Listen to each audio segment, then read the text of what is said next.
Dear students, last class में हम लोग जिस चैप्टर का एक्सरसाइज को जो निर्देशांक ज्ञानी था उसके बारे में हम लोग कुछ पढ़े भी हैं और जाने भी, और जो मैंने जो बताया था आप उसको प्रैक्टिस के तौर पे कर लेंगे और उससे जो क्वेश्चन था उसमें ज्यादा डिफिकल्ट था नहीं, जो मैंने बताया था उसी के अकॉर्डिंग क्वेश्चन सब बन जाएंगे। तो आज हम लोग जो एक्सरसाइज है 4.1 लेकिन अध्याय 4 का जिसमें दो चरों वाले रैखिक समीकरण है उसके बारे में जानना है, और रैखिक समीकरण जो दो चर वाले हैं उसको जान के और उसको हल करना है। तो देखते हैं पहले इस चैप्टर में दो चर वाले रैखिक समीकरण है उसको मैं थोड़ा समझा देता हूँ शॉर्ट में, उसके बाद 4 पॉइंट एक्सरसाइज का दो क्वेश्चन है मैं इसको सॉल्व करा देता हूँ। तो ध्यान देने की बात यह है इसमें दो चरों वाले रैखिक समीकरण, तो रैखिक समीकरण के बारे में आप लोगों ने पहले भी पिछले क्लास में पढ़ा भी है। तो रैखिक समीकरण में ax करके bx प्लस y करके ऐसे पढ़े थे हम लोग, ठीक। तो आज हम लोग इसी चैप्टर्स के बारे में जानेंगे कि रैखिक समीकरण होता क्या है, उसके बारे में हम लोग को करना है, ठीक है स्टूडेंट्स। तो हम लोग अब इसमें देखिए दो चर है, तो दो चर है जिसको पहले हम ध्यान देने की बात समझा दें। इसमें दो चीज का जिक्र करेंगे, इसमें ax plus by plus c equal 0। तो इसमें a b c जो है वो संख्याएं होती है, जिसके जगह पे a b c की जगह पे हम संख्याओं का इस्तेमाल करते हैं, यानी हम 1 2 3 4 कोई भी संख्या रखी जाती है। जैसे कि यहाँ पे देखिए 2 3, तो एक है 2 3 जो है वो आपका a की जगह पे 2 हो गया, b की जगह पे 3 और c की जगह पे आपका ये जो संख्या हो इक्वल किधर आता है 2 होता है, यानी a b c की जगह पे हमेशा संख्याएं लिखी जाती है। और इसके साथ दो चीज है, एक x है दूसरा y। तो दो चर है, तो एक चर आपका इसके अकॉर्डिंग हो गया, दूसरा आपका इसके अकॉर्डिंग हो गया, ठीक है स्टूडेंट्स। तो इसी तरह के इसमें दो चर वाले रैखिक समीकरण के बारे में आपको जानना है, लिखना है, और ज्यादा डिटेल्स चाहिए तो आपके एक्सरसाइज जो अध्याय दो चर वाले रैखिक समीकरण है वहां पे एक छोटा सा शॉर्ट में इसके बारे में समझाया है, आप उसको सेल्फ स्टडी कर लेंगे। मैं सीधी बात बता देता हूँ, दो चर वाले रैखिक समीकरण होता क्या है, दो चर मतलब एक x से दूसरा y से रिलेटेड होता है, बस जिसमें भी x और y का जिक्र कर दे, जैसे ax प्लस by कर दे जैसे, ये आपका दो चर वाले रैखिक समीकरण हो गए, ठीक है स्टूडेंट्स। अब हम लोग को चलना है इसके बारे में जानना है, और इसके बाद रैखिक समीकरण ऑलरेडी है, रैखिक मतलब जिससे पावर कितना हो सिंगल सिंगल होना चाहिए, ठीक। ax है, x हो गया एक चर, by दूसरा चर, एक चर दो चर मिला के दो चर हो गए, और रैखिक का मतलब हो गया कि उस चर के पावर यानी घात कितना होना चाहिए एक है, इस पे घात नहीं होगा क्योंकि इस पे नहीं, जो कि मैंने अध्याय जो दूसरा स्टार्ट किया था उसमें बताया भी था रैखिक समीकरण, द्विघात समीकरण, त्रिघात समीकरण, द्विवर्ग, उसी के अकॉर्डिंग ये भी चैप्टर है। बस इतना ध्यान रखना है कि रैखिक मतलब पावर कितना होना चाहिए एक, इस पे कुछ नहीं, इस पे 0 होना चाहिए क्योंकि इसमें x है इसमें y, इसमें कोई है नहीं, a है b और c, तो वो आपका 1 2 3 ये संख्याएं हो सकती है, 4 5 की जैसे यहाँ पे दिया है वैसे, ठीक। तो दो चर वाले आई थिंक मुझे समझ आ गया होगा कि आपको ये बात समझ आ गई ये क्वेश्चन बनता कैसे है। चलते हैं हम लोग इस क्वेश्चन पे, एक्सरसाइज आपको समझ आएगा, दो चर यानी सीधी बात, एक x दूसरे में y, रैखिक समीकरण जिसपे x और y के पावर कुछ नहीं होना चाहिए, कुछ नहीं मतलब 1 होना चाहिए, और जैसे c था ना तो c पे क्या होना चाहिए कुछ नहीं होना चाहिए यानी 0। तो ये हो गया हमारा दो चर वाले रैखिक समीकरण। अब हम लोग एक्सरसाइज को आगे स्टार्ट करते हैं। दिया एक्सरसाइज 4.1, इससे पहला प्रश्न है एक नोटबुक की कीमत एक कलम की कीमत की से 2 गुनी है, ठीक है स्टूडेंट्स। एक कलम की कीमत पूछ रहा है और एक नोटबुक की कीमत पूछ रहा है, तो हमको करना है क्या है, एक नोटबुक की कीमत लेनी है और एक उसकी, तो चलते हम लोग कीमत पता लेंगे हम लोग।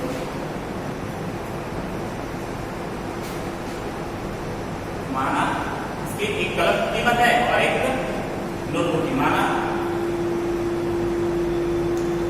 नोटबुक की कीमत x मान ले रहे हैं, माना नोटबुक की कीमत x, कलम की कीमत y। ओके, माना नोटबुक की कीमत x, कलम की कीमत y। एक नोटबुक की कीमत एक कलम की कीमत से कितनी, कलम की कितनी सी 2 गुनी, x बराबर कितना 2y। यहाँ लिख देना प्रश्न से यार प्रश्न अनुसार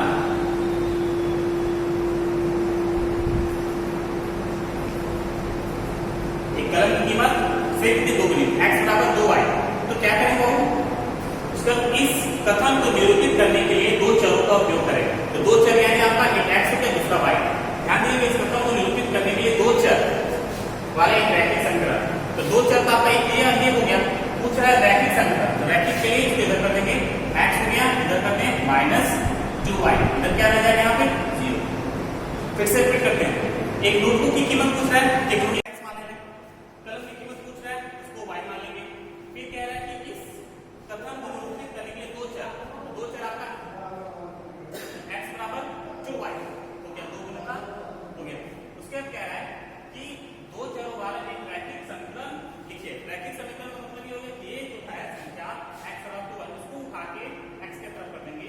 यहाँ कुछ नहीं तो प्लस का चिन्ह ये रह जाएगा तो -5। यहाँ क्या कुछ नहीं बचा यानी 0। ये हो गया आपका फर्स्ट का आंसर। बस इसलिए तय करना था, इसमें बताना था कि निरूपित करने के लिए दो चर है और एक रैखिक संकलन, बस ये हो गया। ठीक, अगले क्वेश्चन पे बढ़ते हैं हम लोग।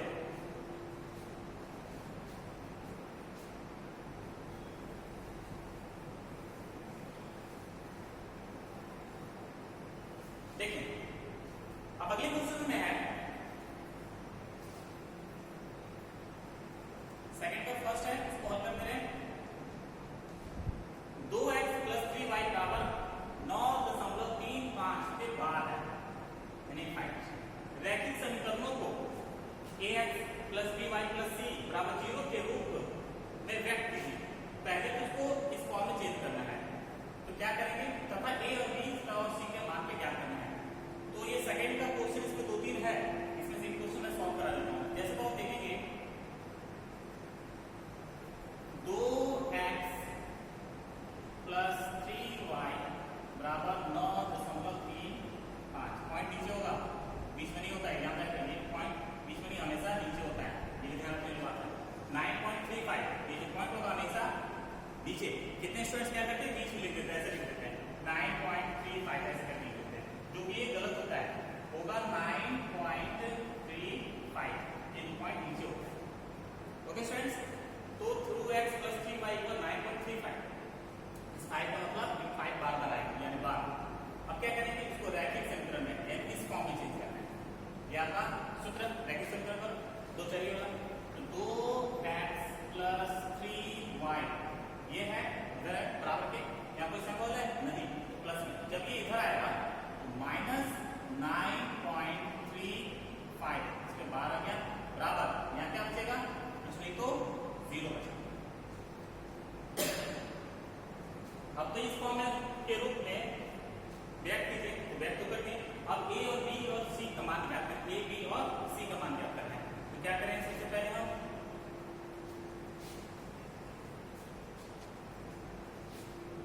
देखते हैं। तो कह रहे a b और c का मान ज्ञात करना है। तो हमने आपको फॉर्मूला बताया था, ax x के साथ क्या है a, तो यहाँ पे x के साथ क्या है 2, तो 2 क्या होगा आपका a। अतः a बराबर आपका 2। फिर bx है, y के साथ क्या है यानी सॉरी by, तो y के साथ क्या है b, यहाँ y के साथ क्या है 3, तो b बराबर। अगला है c, तो c की जगह पे आपके क्या है यहाँ पे -9.35 है, तो c इक्वल क्या लिखते हैं हम माइनस को ध्यान देंगे, माइनस को लिखेंगे 9.35 के पावर नियर बार है। ये हो गया हमारा a b c और का मान। सिंपल तरीका है, फिर से रिपीट करते हैं। क्वेश्चन है 2x + 3y बराबर 9.35 ये दिया है। रैखिक समीकरणों को किस सूत्र में यहाँ ax + by + c के फॉर्म में पहले चेंज कर लेंगे। उसके बाद करना क्या है, चेंज करने के बाद a b और c के मान में ज्ञात करना है।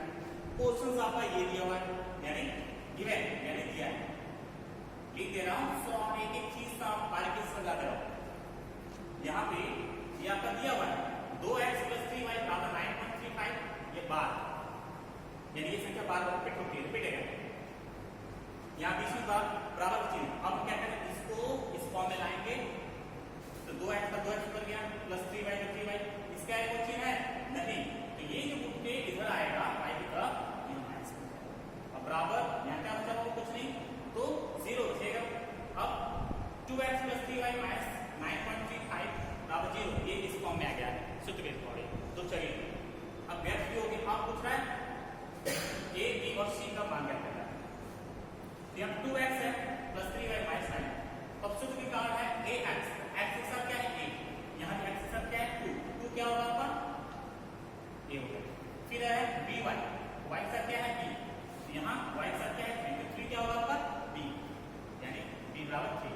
अगला है c की जगह हमारा क्या है माइनस 9.35, तो लिख देंगे c को माइनस 9.35, ये आपका a का मान, b का मान और c का मान हो गया। That's is your answer.